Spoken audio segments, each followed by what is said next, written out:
j'ai un doute. Oui, mais voilà, justement, le doute. C'est le sujet qui m'amène là, et je voudrais évoquer ça en quelques minutes avec vous.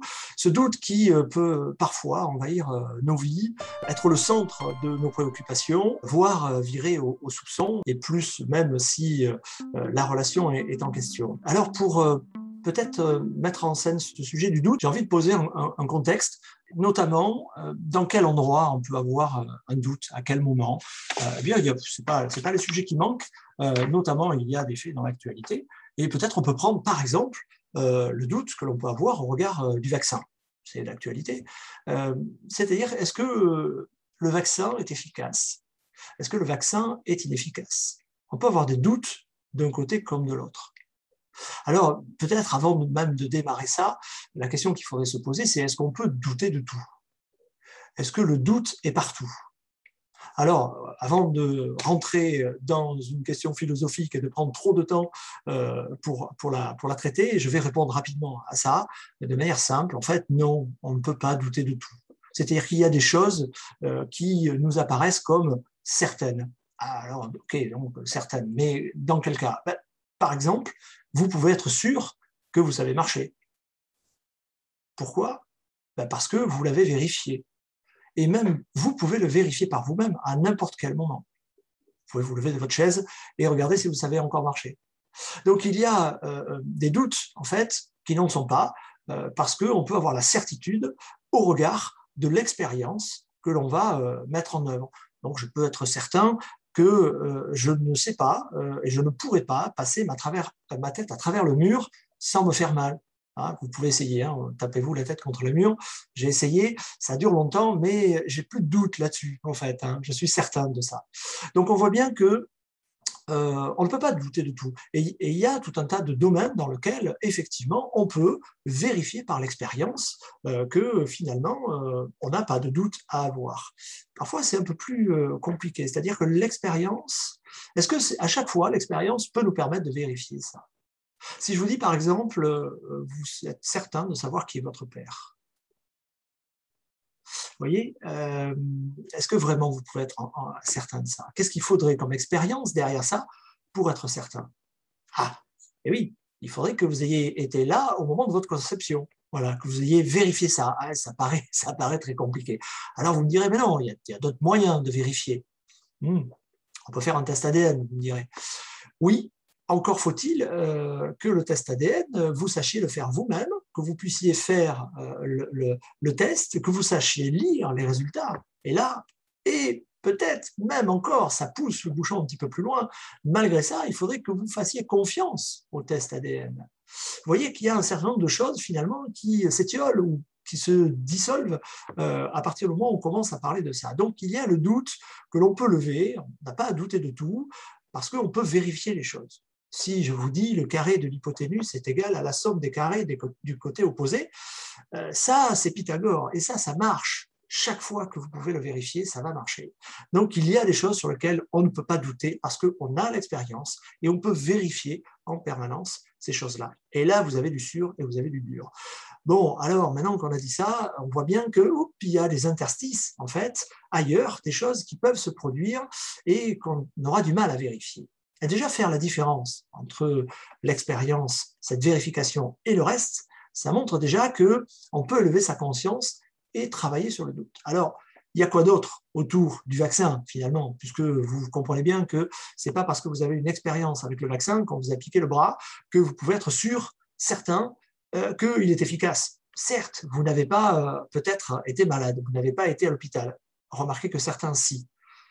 Donc, on voit que les expériences peuvent être variées et que l'expérience n'est pas suffisante, peut-être, pour combler l'ensemble des doutes que l'on peut avoir. Il y a une autre forme de doute qu'on peut mettre en lumière, qui est le doute qu'on va avoir autour du raisonnement. C'est-à-dire que concernant le vaccin, par exemple, ou concernant votre père, ou concernant, par exemple, l'idée que vous êtes certain que Macron est président de la République. Vous voyez que ces sujets-là, en fait, font intervenir une logique, un raisonnement. Vous avez des informations, vous interprétez ces événements, ces informations, et vous en tirez des conclusions. On fait tout ça. Et parfois, eh bien, ça nous donne une logique. Parfois, c'est ma logique et ce n'est pas celle de l'autre. Parfois, il y a même des logiques absurdes. Encore faut-il être en capacité de travailler autour de ces logiques et de faire la différence entre des interprétations et des déductions. Et des déductions qui amènent à des faits rationnels, c'est plus des interprétations, donc c'est des déductions rationnelles. Et donc, on voit bien que là, il y a un deuxième événement, en fait, qui ne parle plus des certitudes.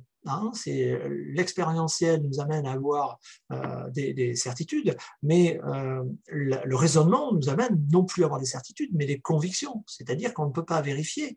Mais en toute logique, les informations nous amènent à tirer ces conclusions-là. Et je peux très bien tirer des conclusions en fonction des informations que j'ai prises sur le virus et sur le vaccin qui me font pencher dans « je suis convaincu, mais je ne peux pas être certain », je suis convaincu que le vaccin est efficace. Ou bien l'inverse, c'est tout aussi légitime, au regard des informations que j'ai captées, que j'ai choisies, consciemment ou non, j'en tire les conclusions que le vaccin est inefficace. Et donc, on se retrouve avec, comme ça, un échange, peut-être dans la relation, et vous voyez toutes les difficultés que ça peut produire, parce qu'on n'envisage pas que notre logique ne soit pas la bonne.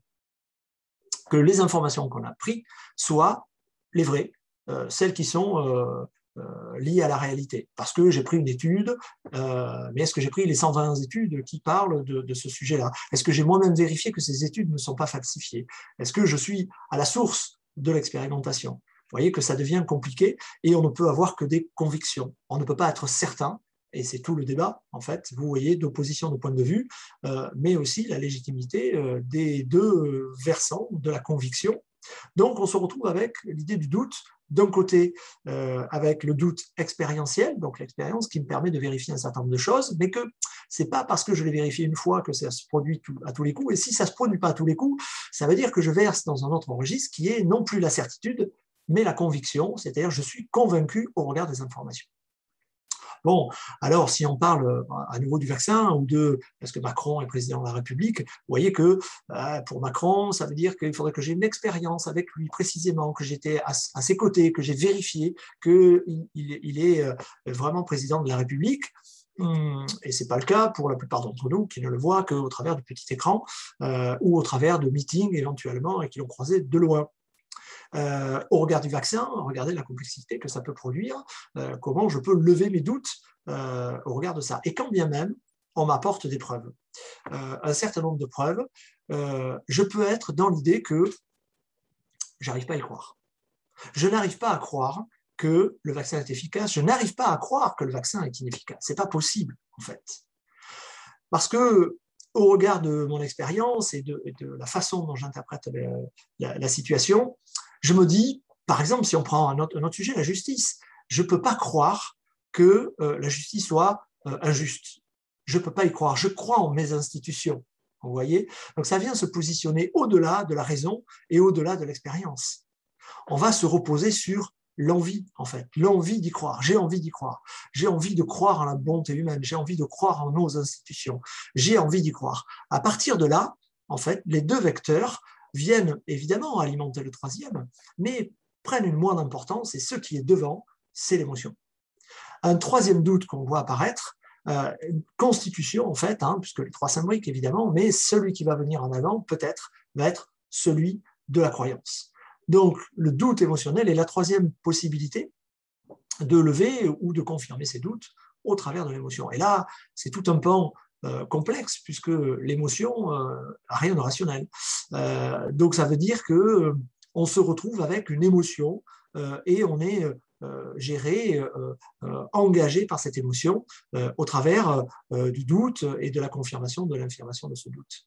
Et vous aurez beau montrer toutes les preuves de l'inefficacité du vaccin à un certain nombre de personnes, ils auront envie d'y croire et continueront. Et vous aurez beau montrer toutes les preuves de l'efficacité de ce vaccin, vous aurez des personnes qui seront convaincues, qui croiront que finalement le vaccin est inefficace.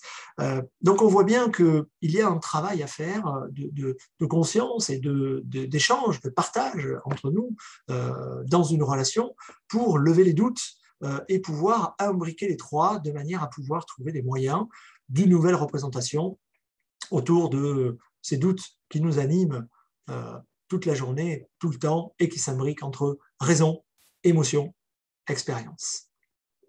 Alors, je ne sais pas où vous en êtes concernant le vaccin.